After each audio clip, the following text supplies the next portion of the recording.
Bonjour à toutes et bonjour à tous, bienvenue sur ma chaîne Dominua Crypto. Nous sommes le combien aujourd'hui? Le 24 janvier 2023 mes amis. Un jour pousse l'autre, évidemment c'est comme ça, faut s'y faire, mais bon c'est pas bien grave, hein. Et maintenant tous les jours on fait une chronique où l'on fait le tour du Web3, on fait le tour de la crypto-monnaie, on fait le tour des NFT, on regarde très très vite des choses qui nous arrivent un petit peu dans la journée ou dans les jours qui passent, hein. Une action n'est jamais en quelques heures et après ça disparaît, hein. Évidemment il y a toujours des news qui reviennent et nous on survole tout ça pour être au courant, hein. Tous les matins vous survolez ça, si vous écoutez ça vous êtes un petit peu au courant de tout ce qui se passe et après vous allez approfondir, je vous mets des liens, vous approfondissez ça si vous en avez envie, hein. Moi c'est ce que je fais de mon côté mais ça prend beaucoup de temps, hein. Donc voilà, en quelques temps, on en parle, on voit tout ça, on s'arrêtera après, le soir d'ailleurs, on se retrouve sur Twitch, mes amis, hein. Tous les soirs à 20h30, je suis sur Twitch, vous pouvez me retrouver, là, on peut se poser des questions, se parler, communiquer, voir les choses qu'on aime ensemble, ou même les choses qui nous plaisent pas, on peut en parler, c'est ça l'intérêt un petit peu, hein. Et donc voilà, allez, moi je creuse un petit peu tout, mais effectivement, sur une vidéo de 10, 15 minutes, 20 minutes, on n'a pas le temps, hein, de tout creuser. Donc on survole, on essaie de survoler le mieux possible. Allez, on va commencer par le BTC à 22 900, un ETH à 1620, bon un petit peu dans le rouge, hein, mais tout ça veut rien dire. On est quand même près des 23 000 pour le BTC, l'ETH on est dépassé les 1600, c'est pas mal, nous sommes contents en ce moment, nous sommes un petit peu ravis, on est remonté un petit peu, bon bah on va voir, allez, on va voir jusqu'au bout, à la fin on verra un petit peu le graphique très très rapidement, hein, sinon je vous fais d'autres vidéos après pour ça. Le monde de la guerre en Ukraine, elle est toujours là malheureusement. Ça, ce n'est pas encore terminé, espérons que ça se termine parce que c'est surtout pour les gens qui souffrent, hein. Les gens qui souffrent, voilà, on en parle à longueur de temps et voilà, et malheureusement ça joue après sur l'économie, mais bon, par rapport à l'économie, les gens qui font la guerre, on s'en fout un peu de l'économie quand c'est comme ça, hein. Mais voilà, bon, ça existe, c'est là, c'est important dans notre vie actuellement, donc j'en parle, j'ai toujours une pensée pour eux. Faillite de FTX, ça vous dit quelque chose ça? FTX, ah bah se souviendra des FTX, hein, vachement longtemps, hein. Bon bah ça c'est pareil, on va juste, 700 millions de dollars appartenant à Sam Bankman-Fried, saisis par la justice, voilà, bon ça suit son cours comme on dit, hein. Tous les jours on va apprendre des petites choses, hein. Le titre ça suffit à mon avis, on n'a pas besoin de tout voir, et dans quelques temps, on saura un peu comment il va être mangé, comment vont... peut-être récupérer des gens, peut-être un petit peu d'argent, ou pas du tout, ou voilà, on verra ça tout doucement, c'est la justice hein, maintenant qui traîne ça, mais il nous a fait un coup terrible sur la tête. Gemini dans la tourmente, hein, tout ça à cause quand même de toute cette période, on a une période bire, une période où on s'est tout écroulé, avec des entreprises qui se cassent la gueule les unes derrière les autres, donc automatiquement, il y a des entreprises qui souffrent. Gemini, Gemini nous disait que tout allait bien hein, pour l'instant, hein, juste comme Genesis aussi, vous voyez, tout ça. Et Genesis, mais lui apparemment Genesis, bah ça y est, hein, et donc il est en faillite, et Gemini, on verra s'il va être en faillite dans peu de temps, hein. Il licencie des effectifs, ce qui me paraît tout à fait normal, allez, on a déjà vu tout ça. Après FTX, comment le Congrès se prépare à réglementer la crypto? Évidemment que tous les gens qui veulent une réglementation, tous les gens qui bossent là-dessus à fond, on leur a donné du pain béni, mes amis, hein. 2022, pour tous ceux qui ne nous aimaient pas, c'est quelque chose. Pour tous ceux qui nous réglementent, même s'ils nous aiment bien, il faut faire une réglementation. Eh bien, effectivement, on leur a donné de quoi parler en tout cas, et de quoi nous taper sur la tête, hein, puisque bon, avec toutes les entreprises qui se sont cassées la gueule, avec tout l'argent qui a été perdu, mais bon, on n'oublie jamais non plus que nous, la crypto-monnaie, si on s'est effondré, c'est peut-être quand même à cause de l'ambiance générale du monde, c'est à cause du marché traditionnel qui est tombé, et nous, on a suivi, hein, d'accord? Moi, ça, je le dis tout le temps, et justement, la bonne news qu'on a en ce moment, la bonne news, c'est qu'à la limite, on vient de ravaler un petit peu ce qui s'était passé, justement, avec FTX, qui s'est cassé la gueule, qui nous a entraîné encore un peu plus vers le sud, mais d'un seul coup, on a quand même rattrapé le marché traditionnel, on s'est recorrélé au marché traditionnel, donc ça m'a fait vraiment plaisir, parce que c'est ce que je disais avant déjà, donc c'est arrivé, alors donc quand on dit quelque chose qui vient d'arriver, nous sommes très très contents, hein, c'est pour toutes les fois où je dis un truc où ça n'arrive pas malheureusement, parce que c'est comme ça, c'est la vie, hein, mais on s'habitue, c'est pas grave. Alors voilà, donc le Congrès, on va voir comment il va nous manger, hein. On va voir ça, on aura le résultat dans peu de temps, et puis les régulateurs en Europe aussi, hein, tout ça, ça va nous faire parler bientôt, vous allez voir. C'est officiel, alors Microsoft vire 10 000 personnes, mais des dépense des milliards dans ChatGPT. Voilà. Alors d'un côté, le fait que lui aussi, Microsoft, il licencie des gens, vous savez que le monde est mal foutu quand même, hein, parce qu'on suit les marchés économiques tous les jours. Moi, je vous embête pas beaucoup avec ça, à vous blabla, parce que je sais qu'il y en a beaucoup qui n'aiment pas ça, mais ceux qui sont comme moi, suivent le marché traditionnel, suivent tout ça, ben on suit le marché économique, c'est très important parce que ça nous donne la tendance tous les jours. Moi, je regarde le marché économique, je regarde ce qui se passe dans le marché traditionnel, et je sais déjà quasiment tout ce qui va se passer sur la crypto-monnaie. Je le dis à longueur de temps haut et fort, et vous pouvez voir sur mes vidéos, il y a juste à vérifier. Mais ce que je veux dire, c'est que malheureusement, plus il y a de chômage, plus on est content. Ça paraît un monde de fous, hein, mes amis. Hein. Mais c'est comme ça. Il faut beaucoup de chômeurs pour que d'un seul coup, on remonte un peu moins les taux, hein, que ça aille un petit peu mieux. Vous voyez, ça paraît complètement hystérique quand on arrive dans le domaine de la bourse, qu'on commence à s'occuper du contexte économique et tout. On se dit, mais c'est un monde de malades. Mais c'est comme ça. C'est comme ça. Donc en ce moment, tout le monde est un petit peu content. Beaucoup de licenciements, un peu plus de licenciements. Tout le monde est content. Et bien du coup, le marché remonte un petit peu. Le marché prend sourire. On attendra. Il y aura des annonces dans la semaine. On verra bien. Mais du coup, Microsoft qui a licencié, bah, ça plaît bien. Et en plus de ça, maintenant, il investit un petit peu de sous dans ChatGPT. On en a déjà parlé, hein, quelque chose de puissant. On verra ce que ça va donner dans quelques années. Ça nous donne une idée, hein, ChatGPT, ça vous donne une idée de ce qu'on pourra faire dans quelques années avec l'intelligence artificielle. Binance se sera mélangé les pinceaux entre les fonds clients et ses fonds propres. Bah, il ne manquait plus que ça maintenant. Alors, on a déjà toutes les entreprises qui nous font des misères. Et lui, bah, il se fait une misère tout seul déjà. Hein. Là, il se tape sur les doigts, lui, hein, encore une fois, tout seul. Bon, bah, c'est des erreurs, tout ça. Apparemment, il a mélangé les fonds. On vous l'explique bien ici. Hein, d'un portefeuille à un autre. Ils ont mis l'argent ensemble qui n'aurait pas dû se retrouver comme ça. Mais apparemment, ça s'arrange. Hein. Donc, on va passer ça. On va pas taper plus sur Binance pour l'instant. Il y en a déjà assez qui lui tapent sur le dos. Le PDG de Binance, CZ, a ceci à dire sur la réglementation cryptographique plus stricte. Ça, c'est intéressant aussi. Hein. Il y a eu de nombreuses discussions ces derniers mois sur l'établissement des lois internationales pour les secteurs de la crypto-monnaie, évidemment, on le sait, hein, ça, on va être mangé, nous, en Europe. Cependant, à la suite du bain de sang de la crypto et du nombre croissant de cas de faillite d'entreprises et de cryptographie, la nécessité d'une réglementation robuste en matière de la cryptographie a été exprimée par de nombreux personnages, y compris le PDG de Binance, Chanzen CZ. Ciao. Voilà, bah évidemment, tout le monde dit à peu près la même chose, puis lui, il va pas dire l'inverse. Hein, c'est quelqu'un qui essaie de progresser dans l'univers de la finance, pas que de la crypto, hein, de la finance, je dis bien mondiale, et il essaye de se placer dans tous les pays où il peut se placer. Il est venu en France, etc. Et c'est pas pour commencer à dire non, moi les réglementations, je suis pas d'accord avec eux, je suis pas ci, je suis pas ça. Il va se faire virer de partout, sinon tandis que là, bon, il joue les petits saints en disant, eh ben oui, moi je suis pour ça, il faut faire ci, il faut faire ça. Évidemment, il place ses entreprises. Hein. Voilà, il aime peut-être bien la DeFi, c'est possible qu'il aime la finance décentralisée, voilà.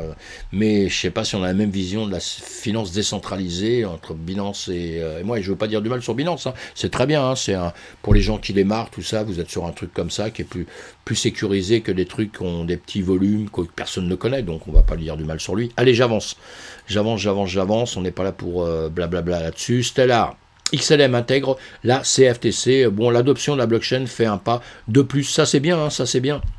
Un vent nouveau.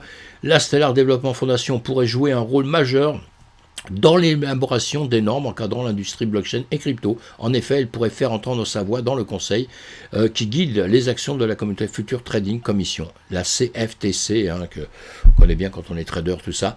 Selon un billet du 19 janvier dernier, la Stellar Development Foundation rejoint le nouveau comité consultatif sur les marchés mondiaux et de la CFTC. La fondation est la 4e organisation axée sur les crypto-monnaies au seuil du conseil. Le comité compte aussi des acteurs de la finance traditionnelle comme JP Morgan, Goldman Sachs et BlackRock à ses côtés. Voilà, dans l'annonce, la fondation précise qu'elle est la seule organisation qui représente l'industrie blockchain au sein du comité. Dans ce cadre, elle souhaite y apporter une perspective unique des protocoles de couche 1.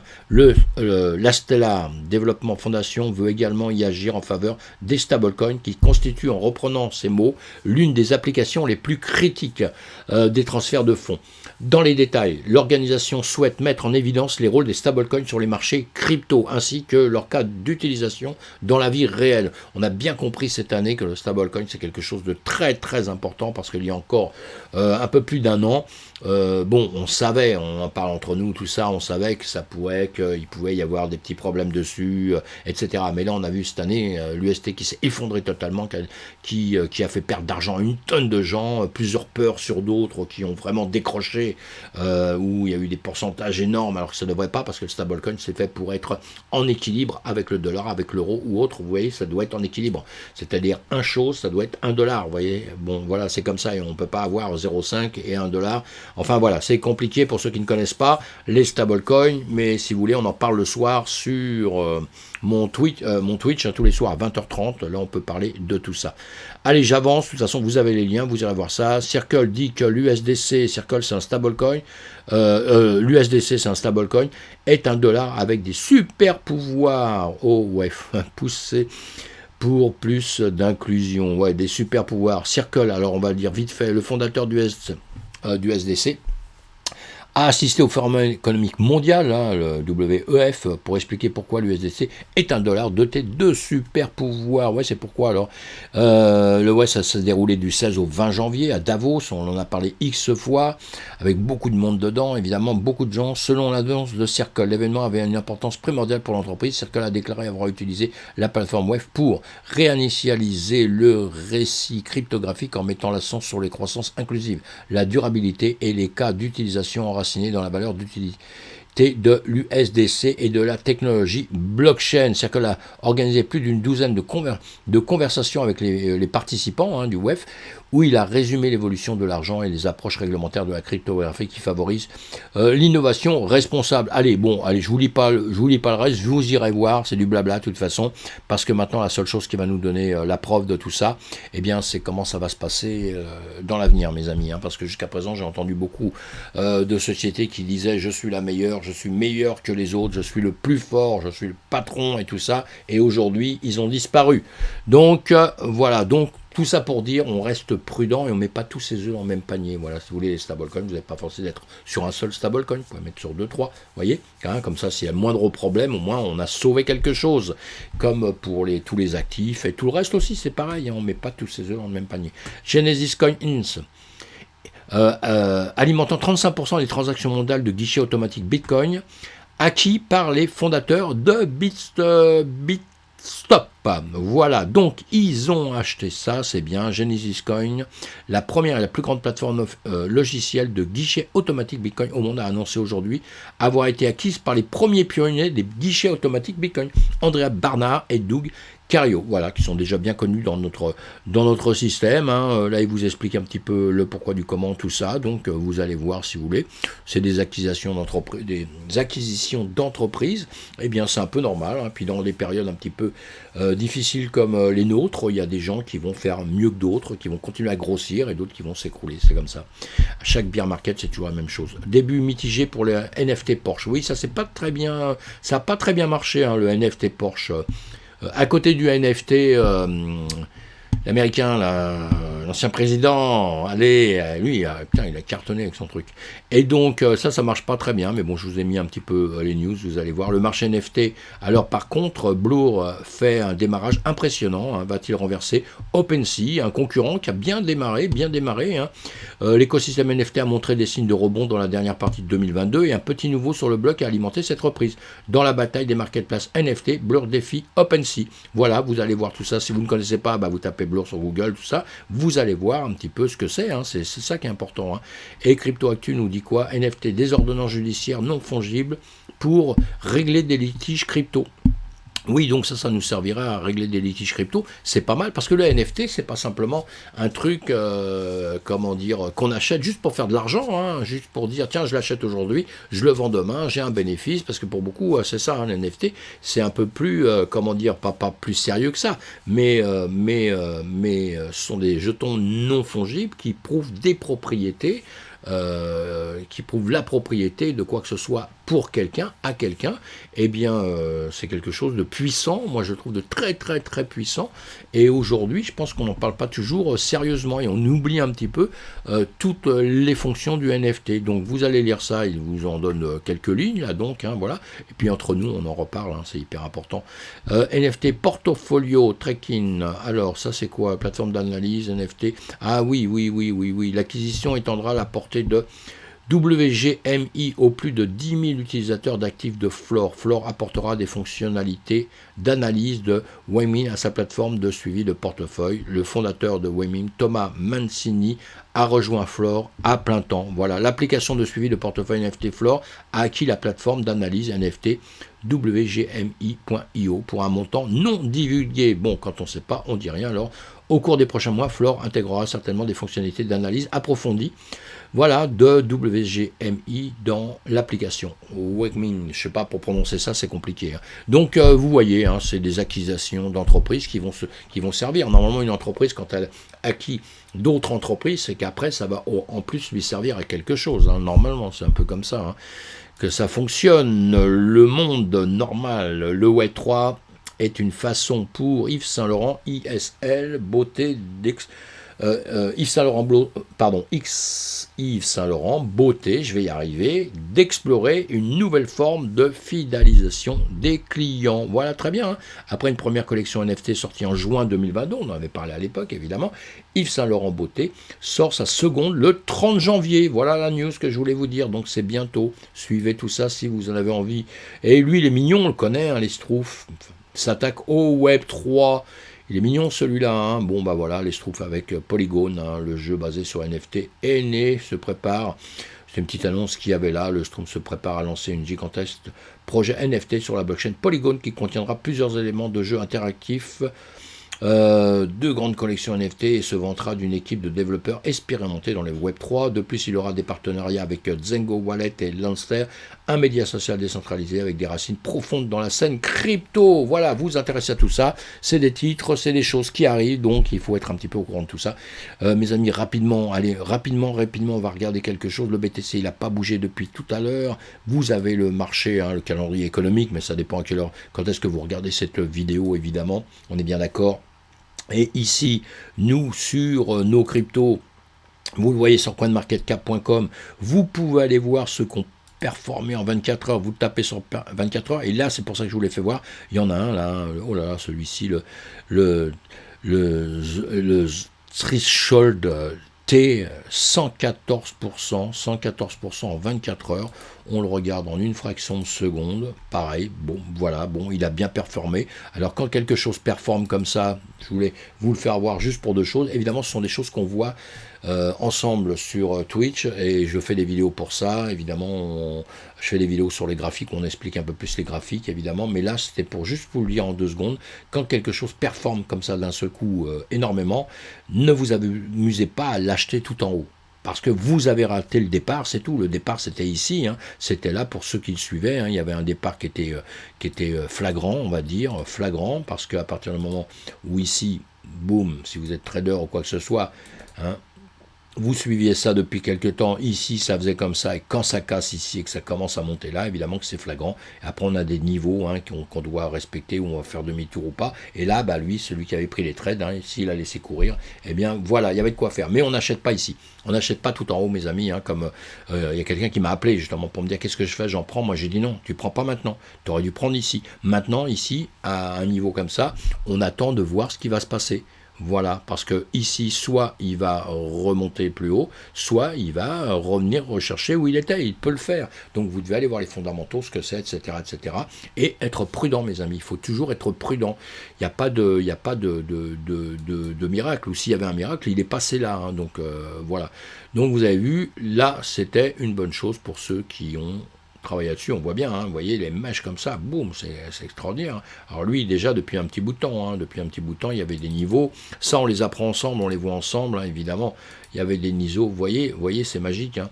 Il y avait des niveaux ici qui étaient très hauts, un niveau ici, je m'occupe même pas du nuage, hein, on est au-dessus du nuage, tout ça, mais c'est normal, hein, de toute façon, tout ça c'est normal, mais sans m'occuper du nuage, je m'occupais du niveau qu'il y avait ici, le niveau qu'il y avait ici, voilà, hein, ça, vous deviez avoir ce niveau-là, ce niveau au-dessus ici, et vous voyez, quand on vient ici, déjà, il y a toute cette base, hein, on est bien d'accord, hein, mais ici, tout le travail à faire ici, et ici, comme on vient de voir juste avant, si on regardait en heure, et là, effectivement, on savait qu'on allait pointer son nez vers le haut, hein, donc c'était intéressant de voir tout ça. Voilà, bon, je voulais juste vous faire voir ça rapidement. C'était juste pour vous dire de ne pas faire trop de bêtises en trading quand on va, si vous tradez, vous êtes débutant trader, hein, parce que beaucoup de gens font cette erreur d'acheter trop là et d'un seul coup après, tout de suite, ils perdent de l'argent. Si vous avez raté le départ, vous attendez de trouver un autre départ autre part, mes amis. Allez, pensez à vous abonner, pensez à cliquer sur le pouce en l'air, ça me fait toujours plaisir de voir qu'il y a des gens qui m'aiment bien, et ou qui, pas qui m'aiment bien, mais qui apprécient le travail que je fais, hein, voilà. Comme tout le monde, on aime bien être apprécié pour son travail, et puis, etc. Hein. C'est la seule chose qu'on vous demande, ou des commentaires, même quand vous dites simplement bonjour, vous savez que ça nous fait avancer dans les référencements. Hein. Donc c'est pour ça qu'on demande toujours un peu bêtement, mettez-moi un commentaire, etc. Ce que vous voulez, ni n'importe quoi, mais c'est juste pour ça. C'est un peu bébête, hein, tout ça, mais c'est comme ça fonctionne comme ça, donc c'est pas moi qui vais changer l'ordre des choses, mes amis. À plus tard, faites attention, soyez prudents surtout, et on se retrouve sur une autre vidéo, on se retrouve sur Twitch, 20h30 le soir.